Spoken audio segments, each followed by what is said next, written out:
Hey, and what is up guys? Welcome to today's video. This is part 2 of this project, and I will start by saying a huge thank you to Mark, because without him I wouldn't have been able to get here in this short amount of time. Also, Mark has been super valuable in providing feedback, how the whole composition is looking. And guys, if you haven't seen his video yet, I highly encourage you to go out to his channel and check out part 1. This is where we strip down the old layout, and Mark has literally pulled, I think, like 2/3 of the substrate like in one deadlift. Jeez. We have to cut it in pieces. Today, now here in this part 2 video, what we're gonna do, we're gonna plant it. So Mark and I, we have already prepared the plants. So I'm gonna talk you through the planting process, which plants go where and why, and how I think the whole thing is going to evolve and develop.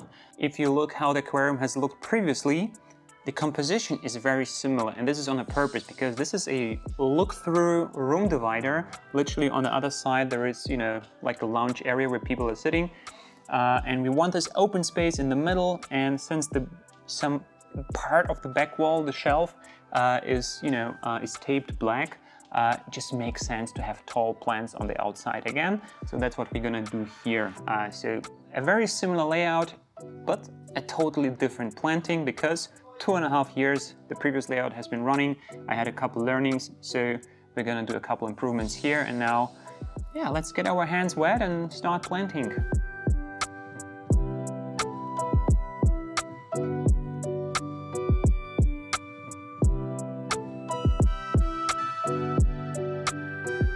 Voila! This is the ingredients for today's cooking show. Plant number 1 is the Cryptocoryne Crispatula balancei. Comes from the in vitro cup, very small in size. Let me guess, this one is going on the sides. Yes, on the very outside. And the reason why, in the previous layout, we used to have, what's it called, Vallisneria tiger. It's a beautiful plant. I love Vallisneria, but so invasive, so invasive. Every week I had to pull out the runners. This plant too is going to send out runners, but at a much more convenient pace. Crypts are, when they come from tissue culture, they are slow starters. So this one is going to have a delayed start. And to compensate for that, I have something in my portfolio, a special plant. Because we need some, fast-growing plants in here as well.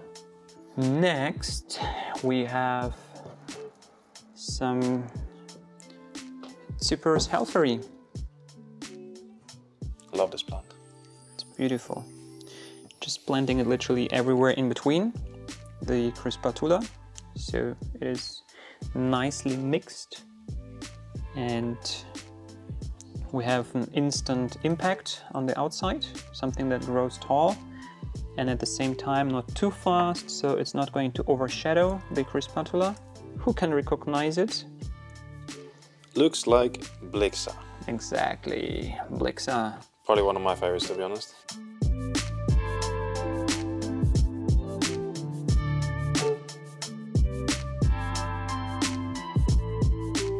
Okay, so we had the Crispatula, Cyperus helferi, Blixa japonica.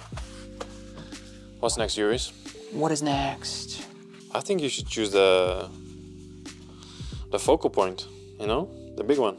The big one, the focal point. Oh, I think I missed the opportunity. Where are you gonna put this one? Okay, which one is the focal point? Beautiful Nymphea lotus, it's a bunch of them. So one could definitely go on your side when you're planting over there. Yep. And mine gonna go on the opposite side, like, behind it. In this little crack over here. Yeah, I feel like over here there's a little nice spot for that. Okay. And you have that spot over there, maybe. Could be. Good work.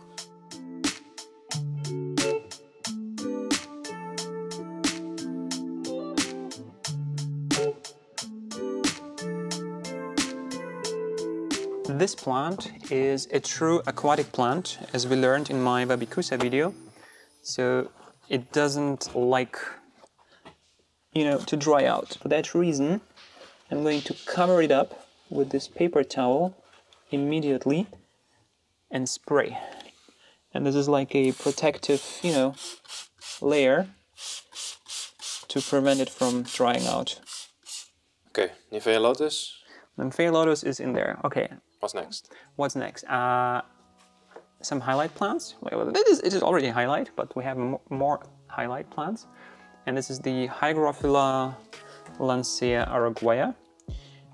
Looks now like nothing, you know, just small stem plant, greenish. Gonna turn nice and deep red underwater.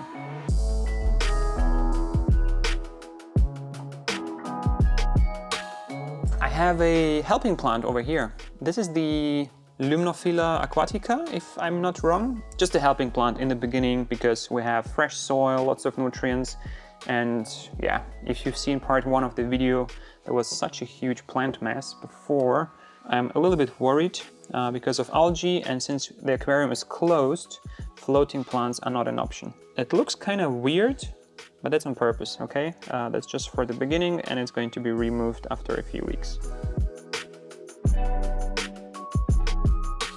Now we're getting to the filler plant, that's what I call it. It's the Anubias petite, a filler plant, because I'm going to fill in the gaps between the hardscape with it. Just adding a little bit of gel type super glue at the roots, and then press it, you know, in the gap. So yours has another Anubias pro tip. Yeah, so guys, if you look over here, this whole bush of Anubias just looks as if it's been growing there, you know, forever. I have achieved this by starting at the very top. And I told you I don't care about the roots, you know, hanging down. And this is because the next Anubias went just underneath. Next one just underneath. Next one just underneath. Covering up the roots. You see? And then I'm up down. You know, it's like, you know, I could take the next one and put it down here.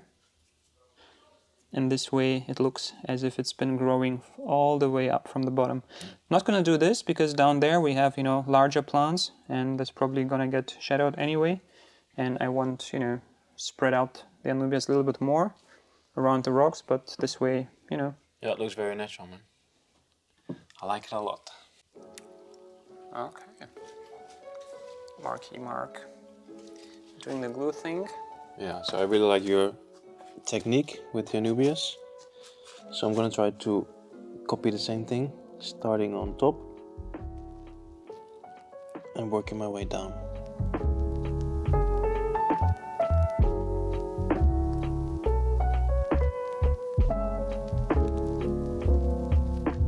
Okay, so we're done with the Anubias. So I'm going to move on to the Hygrophila araguaia. Absolutely love this plant. And I'm just kind of looking where you planted them, kind of make sure I choose sort of like similar positions. Okay, so we're now planting the Nivea Red Lotus. Again, we're kind of trying to mirror Yuri's side, so he planted it on the other side, just underneath the rock.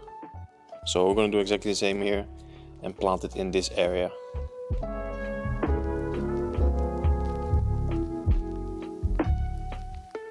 So just to make sure that the bulb is not going to float up, we're just going to kind of cover it with some small pieces of dragonstone. Okay, so I'm now planting the Crispatula. Especially important on this side because here we have the filter inlet and outlet, so we kind of want to cover that up. Yeah, so we have 2 plants left. Cyprus Helferi. I mean, you kind of started with this one. This is my second last plant. After this we just have the helping plants, Limnophila sessiliflora.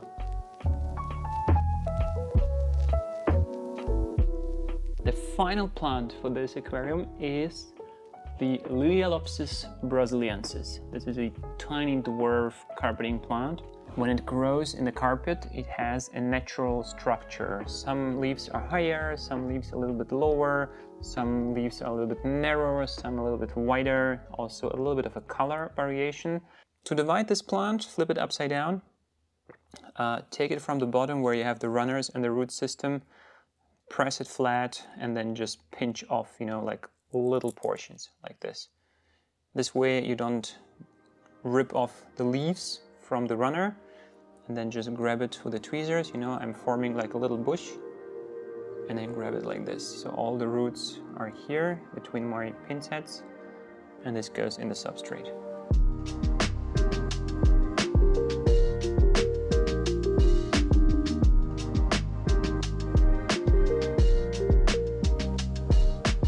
So guys, this is day 2. Yesterday Mark and I finished this aquarium. It was already super late. We ran out of daylight.